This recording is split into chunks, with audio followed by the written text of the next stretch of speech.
and thank you for calling into the first ever Cerebral Palsy Alliance donor update. We decided to host this teleconference as we really wanted to thank you all so much for your donation towards this project. You are already making a huge difference to so many children and adults with cerebral palsy. Today is about sharing with you just what an amazing difference you have made. My name is Kate Vanderpeer and I'm the Capital Campaign Manager for the new building. Here with me today is Mr. Rob White, CEO of Cerebral Palsy Alliance. We're also very lucky to be joined by Jane Kelderman, dedicated mother of 12-year-old Jessica who has severe cerebral palsy. Rob will be providing an update as to where we're up to with the actual build, and Jane will be sharing part of her story as to how children like Jessica will benefit from the new building at Allambie. If there's time, we'll also have some questions from you that Rob and Jane will be able to answer. Rob, would you like to start us off today? Sure, thanks Kate. And look, I'd firstly just like to thank everyone for supporting us. We can't do this project without you, so we thank you so much for your support today. Just to tell you a bit about where we're up to, just to recap a bit, the fire actually happened on the 16th of December in 2007. It was a Sunday morning at about 2 a.m. We still don't know the cause of the fire, although we think it was electrical fault in the roof. And it really destroyed our whole Allambie site. And it has caused major disruption to all of our essential services for children and adults with cerebral palsy. We presently run our programs out of an old hostel that was built for children in 1957, so it's well run down, it's in a bad state of repair, and it has major structural issues, it has occupational health and safety issues, and it's inaccessible in certain parts. So we decided to do a major rebuild, and we've now started, we're about halfway through, so it started in April, and we're hoping that we can open the doors in March of next year. And it's going to be a world-class rebuild. It's approximately 6,000 square metres, and it'll house life-changing programs for people with cerebral palsy, both children and adults, including therapy rooms where staff will help children and adults with their physical development, help them to crawl, sit and walk, occupational therapy rooms which will teach kids skills such as writing, how to eat and dress, and how to access equipment such as wheelchairs or computers. You'll have a plaster room which will be there for staff to put plaster splints on children, have family consultation rooms, a parent lounge which is really important for parents to have coffee and group and talk to each other. It'll have wheelchair sitting, fitting and assessment centre. It'll have a purpose-built children's playground which will be interactive and therapeutic. It'll have a large sports gym with the latest equipment, as research shows how important maintaining independence and improving health sports plays and sports and fitness plays. It'll also have an outdoor sports court to teach sports skills such as soccer, and will be used to teach new people, owners of chairs, how to drive their wheelchairs. We also have a 200-seat education centre for staff training for both our staff and for staff of other organisations. So as I said, the building commenced in April of this year, and so we're 6 months in and we've got 6 months to go, and we hope to open the doors in April 2012. So there's huge excitement by all of our families and our clients and our staff, and we really look forward to opening our new centre. And once again, I'd just like to thank you for your support, which will help change thousands of lives for both children and adults with cerebral palsy, not just for now, but for the next 50 years. So thank you so much. I'll hand back to Kate. Thanks, Rob. Are you able to tell us a little bit about where the actual build's up to? Has the roof gone on yet? So yeah, we've got a roof on, which is fantastic, and the glass is going in now for all the windows. So all the internals will be done over the next 4 or 5 months. We'll be able to be in there by April next year. Excellent. And what's the feedback from clients and the community been like? No, we've had great feedback from everybody's really excited. Everybody can't wait to move in there, can't say goodbye to our old centre, which is called McLeod House, which is up on the hill for those of you who may know the site, the large white place up on the hill there, which has been great in its day, but it's really run down now and we really need a new centre. So it's really exciting. So we've had great feedback from both families and kids and adults with cerebral palsy and also the local households around us. Thank you, Rob.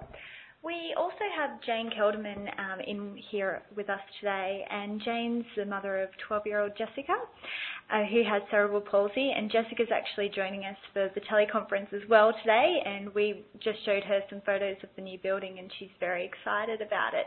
So Jane, would you be able to tell us a little bit about Jessica? Sure. Jessica, as you said, is 12 years old. She has the most severe form of cerebral palsy. Physically, she's unable to do anything at all. She can't hold anything in her hands. She can't hold her head up. She can't feed herself. She can't dress herself. So basically, she's 24/7 care. And that's, she's a real happy soul, apart from when she gets her spasms, which have happened as she's got older.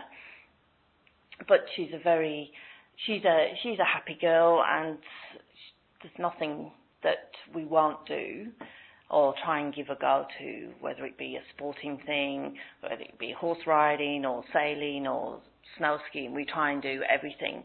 But what's really important is the therapy that she's been having since she was diagnosed at 6 months old. So we've spent a lot of time up at McLeod House, which I have to say was the most scariest place I ever walked into. And Jessica used to scream when we first went in there. It's sort of a bit ghostly and just a scary building. So I think the new building is going to be fantastic. The fact that we don't have to walk outside if it's raining to get down to where they fix the wheelchairs and in task and things like that is going to be brilliant. It's really important that Jessica has lots of therapy from speech therapies.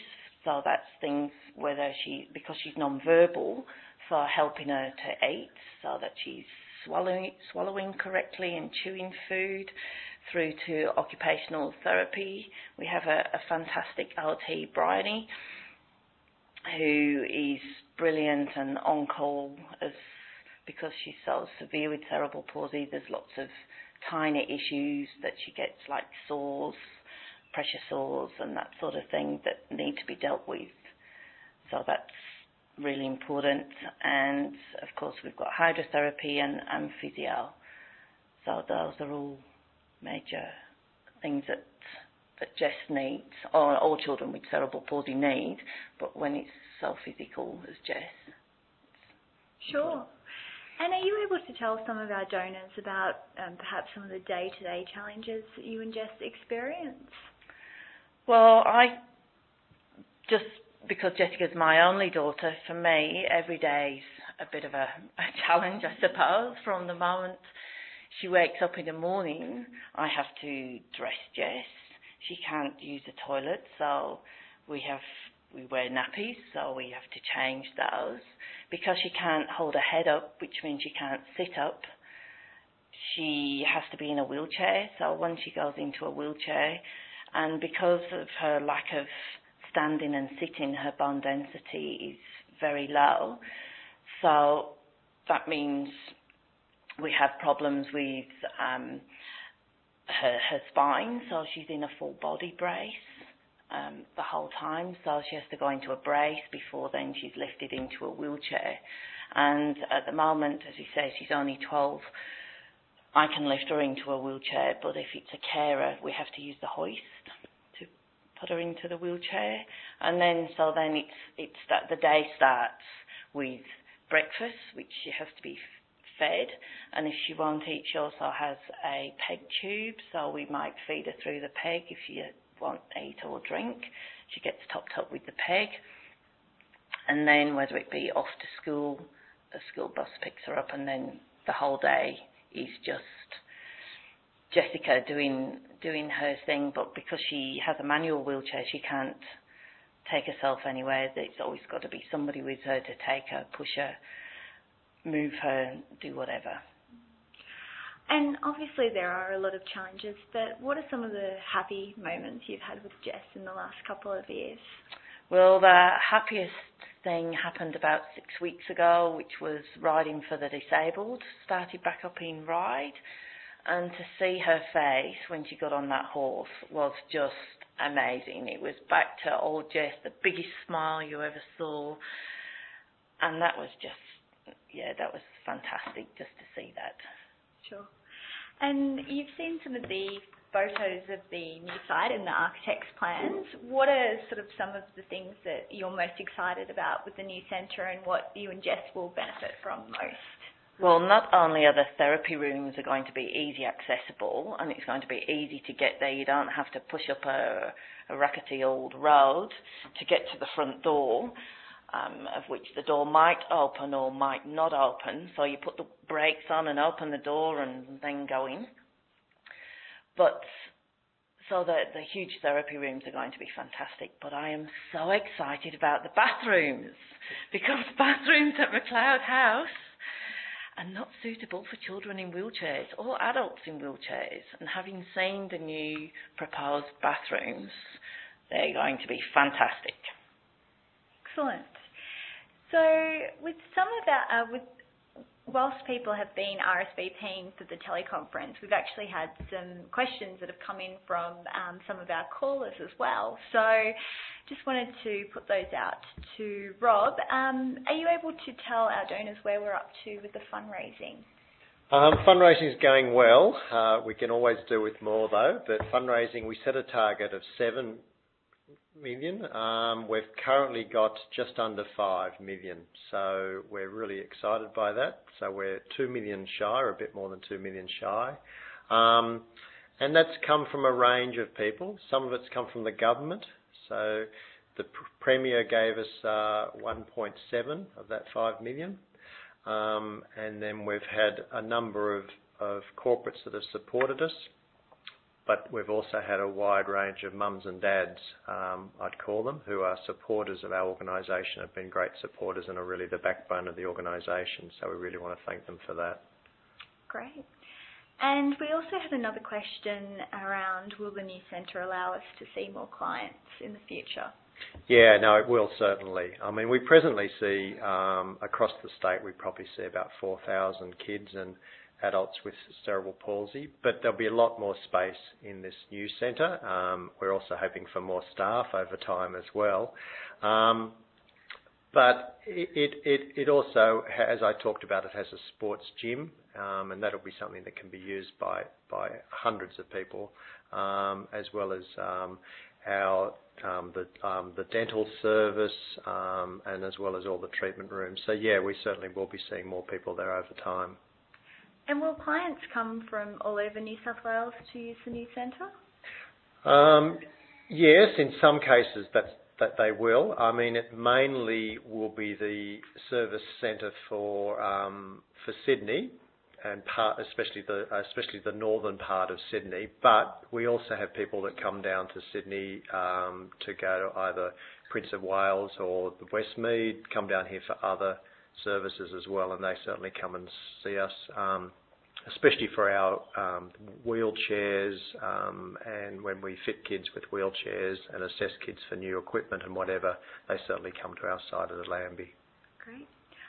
All right, well, thank you again for everyone joining us today. We hope that this update has been insightful and that you understand just what an enormous difference that you are making to the lives of children and adults with cerebral palsy. If you have any questions or comments at all, my details were on the invitation you received, so please feel free to contact me. We really look forward to having all our wonderful supporters out to do a site tour post-March 2012. So thank you all so much.